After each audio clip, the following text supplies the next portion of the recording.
햄버거병이라고 불리는 장출혈성 대장균 이콜라이 5157H7은 소고기를 덜 익혀 먹어서 생긴 병이라고 알려져 있습니다.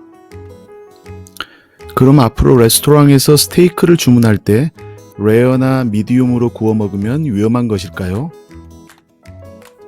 결론부터 이야기하면 햄버거에 들어가는 소고기 패티는 덜 익히면 절대 안 되고 스테이크 소고기는 덜 익혀 먹어도 괜찮습니다.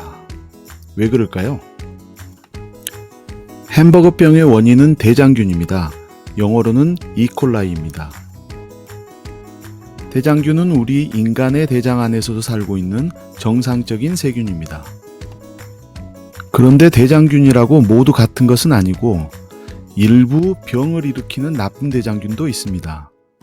나쁜 대장균들에게는 항원형에 따라서 이름을 붙여놨는데 햄버거병의 주요 증상인 장출혈을 일으키는 대장균은 이콜라이 5157H7 또는 짧게 그냥 5157이라고 부릅니다.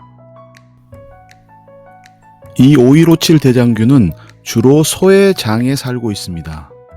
신기하게도 5157 대장균은 소한테는 아무런 문제를 일으키지 않습니다. 소의 장에 사는 이 5157 대장균은 소똥을 통해서 세상 밖으로 나옵니다. 그리고 소똥 안의 5157 대장균은 주변을 오염시킵니다. 주변에 식물이 오염되는 것은 당연하고 주목해야 하는 것은 이 소똥이 소 자신의 몸에 묻을 수 있고 그리고 착유한 소의 젖도 오염될 수 있다는 것입니다.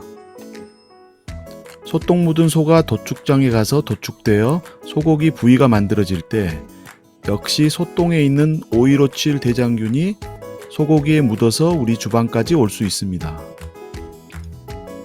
우리가 소고기를 먹는 방법은 두 가지입니다. 스테이크처럼 덩어리 자체를 구워 먹는 방법이 있고 소고기를 갈아서 잘게 부순 다음 햄버거 패티나 동그랑땡으로 구워 먹는 방법이 있습니다. 대장균은 소고기의 표면에 묻어 있는 것이지 덩어리 속에 들어 있는 것은 아닙니다. 그리고 5157 대장균은 70도가 넘는 온도로 가열하면 1분 내에 완전히 죽습니다. 스테이크 표면에 있는 대장균은 당연히 죽고 설사 안쪽이 익지 않더라도 균이 없기 때문에 상관없습니다. 하지만 잘게 갈아 으깬 소고기는 겉과 속이 따로 없고 모든 부분이 겉이 됩니다. 그래서 이 고기를 다져서 햄버거 패티나 동그랑땡 모양으로 만들면 대장균에 오염된 소고기 조각이 속으로 들어가게 됩니다. 이때 덜 익히면 안쪽 온도가 70도 이상으로 올라가지 않아 5157 대장균이 살아남게 됩니다. 이 햄버거를 먹으면 5157 대장균이 인간의 장으로 들어가 병을 일으키는 겁니다. 출혈성 대장염이 가장 흔하고 콩팥이 망가지는 용혈성 요독증후군과 혈전성 혈소판 감소성 자반병은 매우 위험합니다. 햄버거병은 햄버거 때문에 생기는 것이 아니고 대장균 5157H7에 오염된 소고기 때문에 생기는 것입니다. 소고기뿐만 아니라 야채, 과일, 생우유 같은 먹거리는 소똥에 오염되어 5157 대장균이 묻어있을 가능성이 항상 있습니다. 그래서 식품위생과 세심한 조리 과정이 중요합니다. 절대 살균되지 않은 생우유를 먹어서는 안 됩니다.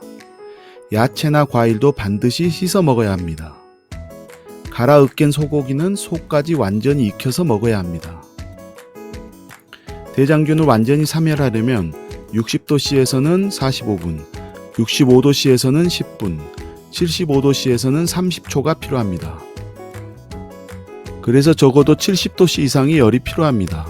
균의 성장을 억제하기 위해서는 음식물은 5도씨 이하에서 보존되어야 합니다.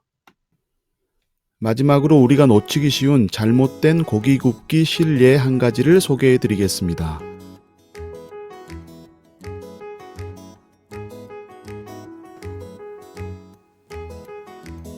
마트에서 사온 소고기를 접시에 펼칩니다.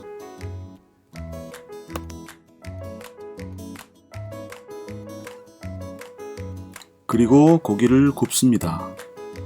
고기를 70도 이상으로 잘 구우면 표면에 묻어 있을 수 있는 대장균은 모두 죽습니다. 잘 구워진 고기를 먹기 위해 접시에 담습니다.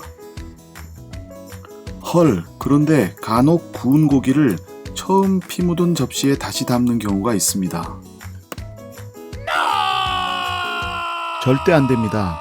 굽지 않은 생고기를 담았던 접시에는 5157 대장균이 묻어 있었습니다. 이곳에 구운 고기를 다시 담으면 결국 구운 고기가 오염되는 것입니다. 생고기 접시와 구운 고기 접시는 반드시 구분해야 합니다.